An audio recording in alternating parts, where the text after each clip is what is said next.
So this is the second part of the turkey video. So what I did was I did have some chicken broth, and so I added some chicken broth to that. And I can show you now that, let me get my hot plate here and bring this out, that the popper did pop out, okay?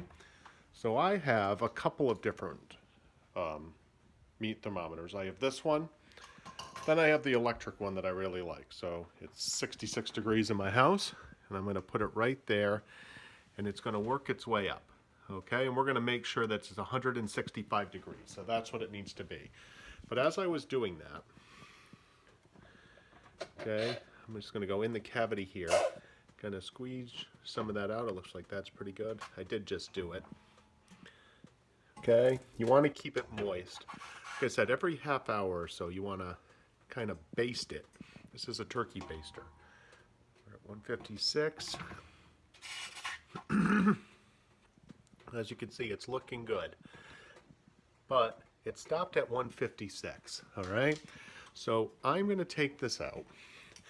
Like I said, I don't really trust those pop out things, so I'm going to put this back in probably for another 15 minutes or so.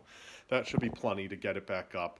As you can see, we're still at 325 degrees.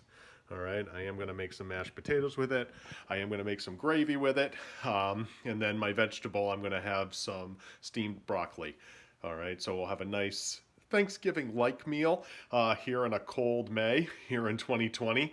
So I'm going to let this keep going. Now, when you are done with the turkey, you have to put it on a cutting board to carve it. But remember, I said this at next step. You want to wait at least 20 minutes before carving. You want to make the juices kind of seal itself into the meat. The mistake that a lot of people make is that they go and they take it out, they immediately carve it. The juice kind of goes everywhere. We don't want that. So when it is done, probably in another 15 or so minutes, I'm going to take it out and I'm going to put it on a cutting board and I'm going to let it sit there for 20 to 30 minutes, covered with some aluminum foil, okay?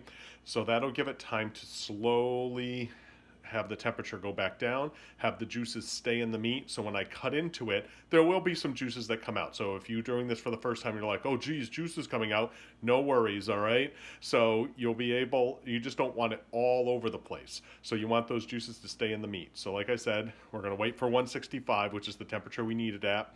And then we'll wait 20 minutes to 30 minutes to carve it. And then it'll be ready to serve, all right? So enjoy your day. See you soon.